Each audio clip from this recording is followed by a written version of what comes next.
done. With a wave of his hand, he dismissed them. "All right, go outside, res puppies." The kids left the small house in a rush. They were inseparable, and they had been given the name Mighty Muskrats by their oldest uncle, who had watched them laugh, fight, poke, and snap at each other as they grew up. The nickname had spread across the First Nation, and each of their exploits added to the Mighty Muskrats' reputation. "We have to find him," Chickadee urged her cousins as they walked up the gravel road.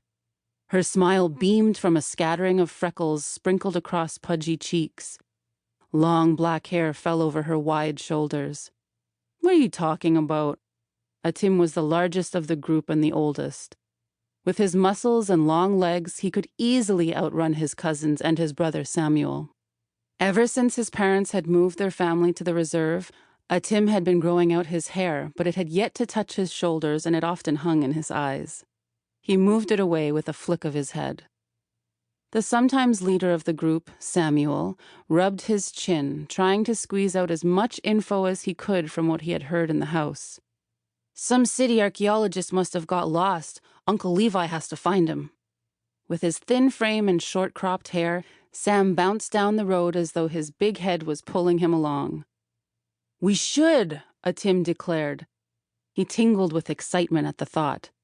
With most of spring break still ahead of them, there was plenty of time to figure out where the missing bone digger was. They walked a little faster. Otter's parents had died in a car accident when he was young. He had been raised mostly by their grandpa and had spent a lot of time with the old man learning bushcraft and the teachings of their people. He was the smallest of the Mighty Muskrats, but in many ways, the toughest. Otter stopped and studied the sky. It was a beautiful spring day, a big change from the storm the day before. After a moment's reflection, he jogged to catch up to his cousins. "Let's go to the fort," Chickadee began to run. "I can check him out on the internet." The boys followed. The Windy Lake First Nation was on the shores of the Great Lake that gave the community its name. Although the First Nation made up the bulk of the community, the Métis and Canadian community just off the reserve was starting to grow. The houses and neighborhoods of Windy Lake were scattered amidst evergreens and outcroppings of ancient limestone. Back in the 1950s, an open-pit mine had opened up near the community. An energy-generating station and dam had been built on a nearby river to provide electricity to the facilities. The pollution from the mine and the changing of the water levels by the dam had been the source of much conflict in the area. When the cousins' parents were teens, officials at the government department that ran First Nation communities had noticed that First Nations in Canada were often in remote locations. These places would be perfect draws for tourists and thrill seekers, they decided. In Windy Lake, a hotel had been constructed. The local snake pits fancied up, and a new dock for visitors' boats was built. The community was told to drag the non-functioning vehicles scattered across the res to a central location away from the highway and tourist spots.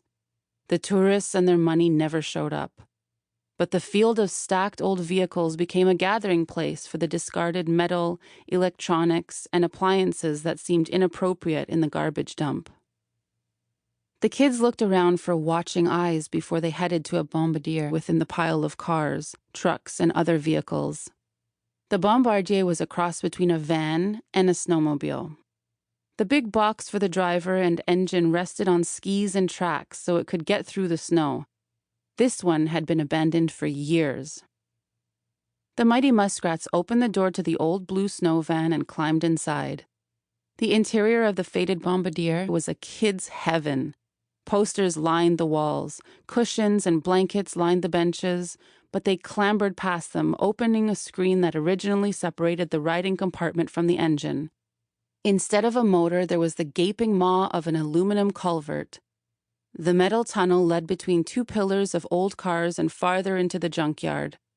Boards covered with old carpets lay along its bottom. The kids crouched and crawled into the tunnel. Otter closed the metal screen that hid the tunnel behind him. The other end of the culvert was stuck into the emergency door of a school bus. The long vehicle was buried in the pile of cars. Couches replaced most of the bus seats, a dining table and chairs were pushed against